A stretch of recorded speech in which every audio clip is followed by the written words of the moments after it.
ಒಬ್ಬರಿಗೊಂದು ನ್ಯಾಯ ಮತ್ತೊಬ್ಬರಿಗೊಂದು ನ್ಯಾಯನ ರಾಜ್ಯ ಸರ್ಕಾರ ಪರಿಹಾರ ಕೊಡುವುದರಲ್ಲಿ ತಾರತಮ್ಯ ಮಾಡ್ತಾ ಇದೆಯಾ ಅನ್ನೋ ಅನುಮಾನ ಕಾಡ್ತಾ ಇದೆ. ಭೂ ಸ್ವಾಧೀನವಾಗಿ 2 ವರ್ಷ ಕಳೆದ್ರೂ ಇನ್ನೂ ಕೂಡ ಪರಿಹಾರ ಸಿಕ್ಕಿಲ್ಲ. ಪರಿಹಾರ ಸಿಗದೆ ಕೋಟೂರು ಗ್ರಾಮದ ರೈತ ಕಂಗಾಲಾಗಿದ್ದಾರೆ. ಧಾರವಾಡದ ರೈತ ರಾಕೇಶ್ ರಾಮನಗೌಡರ್ಗೆ ಇನ್ನೂ ಕೂಡ ಪರಿಹಾರನೇ ಸಿಕ್ಕಿಲ್ಲ. ನಮ್ಮದು ಅಧಿಕೃತ ಜಮೀನು ಆದರೂ ಪರಿಹಾರ ಕೊಟ್ಟಿಲ್ಲ ಅಂತ ಹೇಳಿ ಅಳಲು ತೋಡ್ಕೊಂಡಿದ್ದಾರೆ. ಸರ್ಕಾರದ ವಿಳಂಬ ನೀತಿಯ ವಿರುದ್ಧ ಆಕ್ರೋಶ ವ್ಯಕ್ತಪಡಿಸಿದ್ದಾರೆ. ಕೋಗಿಲಿಗರು ನೋಡಿದ್ರೆ ಅಕ್ರಮವಾಗಿ ಮನೆ ಕಟ್ಟಿಸ್ಕೊಂಡು ಅವ್ರಿಗೆ ತೆರವುಗೊಳಿಸ್ಯಾರ. ಅವರಿಗೆ ಪರಿಹಾರವಾಗಿ 11 ಲಕ್ಷ ರೂಪಾಯಿ ಕಟ್ಟಿದ ಮನೆಗಳನ್ನು ಕೊಡ್ತಾ ಇದ್ದಾರೆ ಸರ್ಕಾರದವರು. ಈಗ ನಾವು ರೈತರು ಭೂಮಿ ಕಳ್ಕೊಂಡಿದ್ದೀವಿ.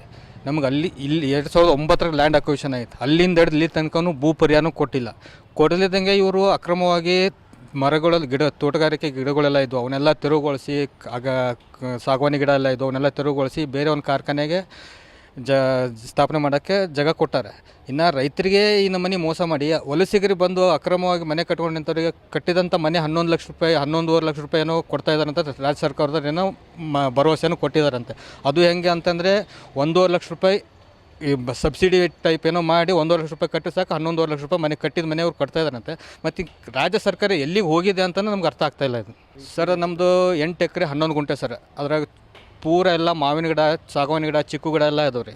2009 ಲ್ಯಾಂಡ್ ಅಕ್ವಿಷನ್ ಮಾಡ್ಕೊಂಡಾರೆ. ಅಲ್ಲಿಂದ ಹಿಡಿದು ಇಲ್ಲಿ ತನಕ ಒಂದು ನಯಾ ಪೈಸಾ ಪರಿಹಾರ ಕೊಡದೇ ಇವರು ಅಕ್ರಮವಾಗಿ ನಮ್ಮ ಜಮೀನನ್ನು ತಮ್ಮ ವಶಕ್ಕೆ ಪಡ್ಕೊಂಡಿದ್ದಾರೆ.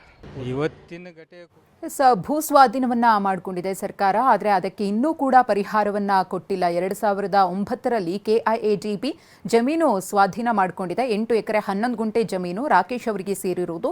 ಆದರೆ ಇದುವರೆಗೂ ಕೂಡ ಸರ್ಕಾರದಿಂದ ಯಾವ ಪರಿಹಾರವೂ ಸಿಕ್ಕಿಲ್ಲ ಅಂತ ರಾಕೇಶ್ ಆಕ್ರೋಶ ವ್ಯಕ್ತಪಡಿಸಿದ್ದಾರೆ.